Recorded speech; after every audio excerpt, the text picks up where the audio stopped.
مجھ سے ایک دفعہ ایک صاحب نے پوچھا، انہوں نے کہا کہ عیسائی کے ساتھ روٹی کھانی جائز ہے؟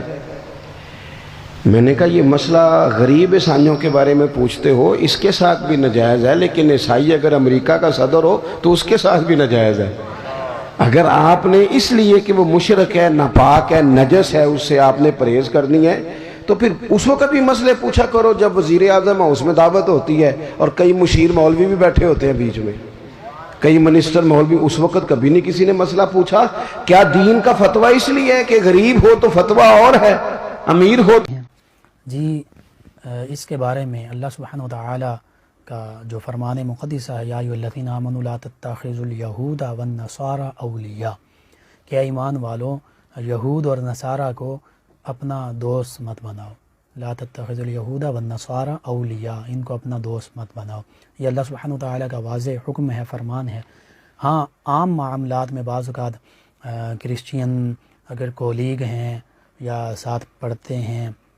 کچھ اس طرح کے معاملات ہوتے ہیں کہ وہ معاملات پورے کرنے ہوتے ہیں تو ساتھ بیٹھ سکتے ہیں، اور اس کے بعد اگر کھانا جو ہے حلال ہے تو کھانا بھی کھا سکتے ہیں۔ بسم اللہ الرحمن الرحیم۔ قرآن مجید فرقان حمید کی تعلیمات سے جو ہمیں سبق ملتا ہے وہ یہ ہے کہ ہماری محبتیں اور سب کچھ یہ مسلمانوں کے ساتھ ہی ہونا چاہیے۔ غیر مسلم کے حوالے سے بھی قرآن مجید فرقان حمید نے تفصیلی احکامات بیان فرما دیے ہیں، تو میں لب لباب آپ کے گوش گزار کرتا ہوں۔ چاہے کوئی کافر ہو، کوئی بھی ہو، غیر مسلم کی آگے پھر بہت ساری اقسام ہیں، کچھ یہود ہیں، کچھ نصارہ ہیں، کچھ بت پرست ہیں، کچھ جناب آگ کی پوجا کرنے والے ہیں، اعلیٰ حاصل قیاس۔ تو یہ مسئلہ اپنے ذہنوں میں رکھیں کہ کوئی بھی مسلمان، کوئی بھی انسان ہو تو اس کے ساتھ کھانا پینا جائز ہے، اس کا چھوڑا ہوا کوئی پلید اور نجس نہیں ہوگا۔ لیکن بعض لوگوں کی طبیعت ایسی ہوتی ہے، تقویٰ کے اعلیٰ مقام پہ ہوتے ہیں، تو اس لیے غیر مسلم جو کہ اہل کتاب ہیں ان کے ساتھ تو بہرحال کھانا پینا مناسب ہے، ایک مناسب حد تک آپ ان سے تعلقات بھی رکھ سکتے ہیں، لیکن یہ کہنا، کیونکہ قرآن نے واضح طور پر فرما دیا وَلَن تَرْضَىٰ عَنْكَ الْيَهُودُ وَلَا النَّصَارَىٰ حَتَّىٰ تَتَّبِعَ مِلَّتَهُمْ، تو اس آیت کے مفہوم سے یہی سبق ملتا ہے کہ ہماری دوستیاں مسلمانوں کے ساتھ ہونی چاہیے، ان کے ساتھ ظاہر کاروباری معاملات ہیں، تعلقات رکھنے ہیں تو بامر مجبوری اور ضرورت کی بنا پر ان سے تعلقات بھی رکھے جا سکتے ہیں، خرید و فروخت والا معاملہ بھی مسنون طریقے سے کیا جا سکتا ہے۔ اليوم احل لکم الطیبات، آج کے دن ہم نے تمہارے لیے تمام پاکیزہ چیزیں حلال کر دی ہیں۔ اب یہ سورۃ المائدہ جو ہے وہ شریعت محمدیہ کے فائنل احکام ہیں صلی اللہ علیہ وآلہ وسلم۔ وطعام الذین اوتوا الکتاب حل لکم، اور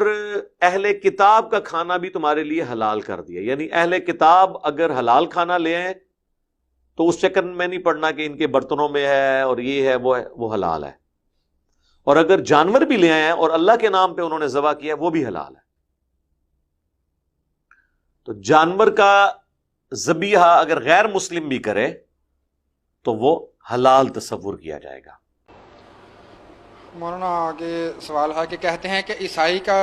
جھوٹا کھا لو، یعنی عیسائی کے ساتھ بیٹھ کے کھا لو مگر شیعہ کے ساتھ نہ کھاؤ۔ ہاں، کیا شیعہ کے ساتھ رشتہ داری جائز ہے؟ کس طرح ذہن اندھا کر رکھا کہ وہ جو رسول اللہ کو مانتا ہی نہیں، دجال اور کذاب کہتا معاذ اللہ، اس عیسائی کے ساتھ کھا رہو جو حضور کے نام پر جان قربان کرتا، صرف آپ سے اس کا ذہن مختلف ہے، آپ اس بیچارے کو کہتے ہیں اس کا نہ کھاؤ۔ آپ یہ مسئلہ سن لیں، صرف یہ شیعہ وغیرہ کی بات نہیں، دنیا کا کوئی انسان جس کا برتن صاف ہو، کوئی حرام چیز نہیں اس میں، اور اس کے ہاتھ وغیرہ صاف ہو، آپ اس کے ہاتھ کا پکا ہوا اس کے ساتھ مل کر ایک ہی برتن میں اس کا چھوڑا ہوا کافر تک کا، سن لیں وہ کافر ہے، بھگتتا پھرے گا، مگر انسان ہونے کے سبب اس کا اکرام لازم، ہم اس کی توہین نہیں کر سکتے، وہ بھی آدمی کی اولاد، اللہ کی مخلوق۔ اس لیے سور اور کافر طاہر، کیسی بات کہی شریعت نے کہ کافر کا بچا ہوا بھی حلال ہے کوئی۔ اور یہی وجہ کہ ایک مرتبہ جلسہ ہو رہا تھا، سید عطا اللہ شاہ بخاری بات فرما رہے تھے، اس زمانے میں ہندوؤں نے ایک تحریک چلائی ہوئی تھی، مسلمانوں کو مرتد کر رہے تھے۔ اب یہ اچھوت جو ہے نا بیچارے چمار، یہ بھی چاہتے تھے کہ ہندوؤں کے ساتھ ملیں یا مسلمان، ہر گروہ کوشش کر رہا۔ شاہ صاحب نے کہا ان پنڈتوں سے کہو اگر آپ کو انسان سمجھتے ہیں تو کچھ پانی جو لے کر تو آپ تھوڑا سا پئیں، باقی پنڈت کو کہتی ہیں، جلسہ ہو رہا۔ پنڈتوں نے کہا توبہ توبہ، یہ ملے چھڑنا پا دو۔ شاہ صاحب نے فرمایا پیو تھوڑا، دعا باقی ملے گا، میں پیتا۔ اسی وقت ان لوگوں نے پکارا اسلام سچا، فرمایا یار یہ کفر اسلام والا اکبر انسان نہیں، اس کا احترام دین میں لازم نہیں۔ دیکھیں آپ، جنازہ جا رہا تھا، یہودی عورت کا تھا، حضور کھڑے ہو، لوگوں نے بعد میں کہا یار اے رسول اللہ یہ تو یہودیہ کا تھا، یہودی عورت تھی۔ فرمایا اس میں جان نہیں، یہ اللہ کی مخلوق نہیں تھی۔ جنازہ آیا، بے شک غیر مسلمان کو وہ اللہ کا معاملہ آگے جو چاہے کرے، میرا کام نہیں کہ صدمہ ہو گیا تو میں اٹھ کر کھڑا ہوں۔ اس لیے اللہ کے رسول نے اتنا پیار کیا سب سے کہ کافر بھی قدموں میں گر گیا کہ واقعی یار ایسا بندہ جو ہے نا اللہ نے بھیجا، اس کی بات ماننی نہیں تو اور کیا۔ ایک بچہ یہودی تھا، وہ آپ کی خدمت کرتا تھا، بیمار ہو گیا، حضور اس کی خبر کو گیا، اس کا باپ بھی پاس بیٹھا تھا، تو نبی علیہ السلام نے اس بچے کو تھوڑا ہوش وارا تھا، کہا بیٹا لا الہ الا اللہ کہہ، میں تیرے لیے اللہ سے سفارش کر سکوں گا۔ بچے نے باپ کی طرف دیکھا کہ ابا کیا کہتا،